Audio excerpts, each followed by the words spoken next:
25 years ago tonight, Northern News Now was the big news of the day as a fire gutted our original building on Superior Street. Our Dave Anderson was there at the time, and a quarter century later talked to two others that were there as well. It's a story of teamwork that meant the show still went on just hours after a devastating situation.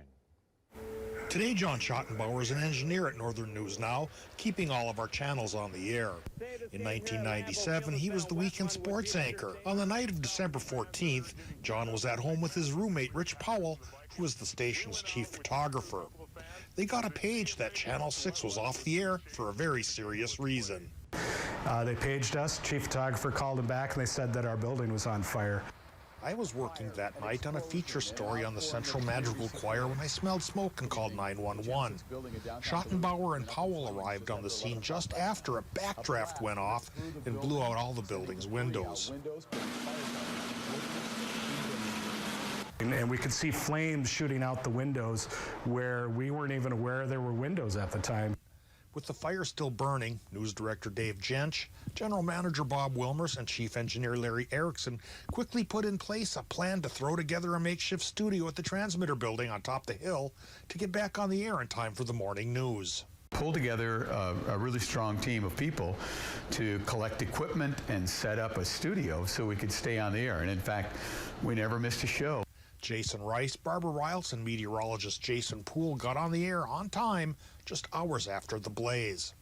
For the next year and a half, we worked out of a double-wide trailer in the yard of WDSE-TV. And the fire wasn't the only major problem encountered during that time period. The transmitter tower collapsed in an ice storm in April 1999. That was actually a little more traumatic to lose the tower, and we actually did miss some newscasts that day.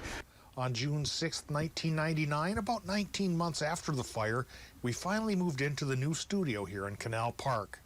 Those of us who worked here during that era, like John Schottenbauer, look at it as a badge of honor, the time of fire and ice. We had some really smart people who knew what they were doing and got things done, and it was pretty awesome to be a part of that. In Duluth, Dave Anderson, Northern News Now. Wow, investigators determined that faulty wiring caused the fire. All these years later, we're still extremely thankful for the first responders who showed up that day. Dealing with a blizzard now could be a lot worse.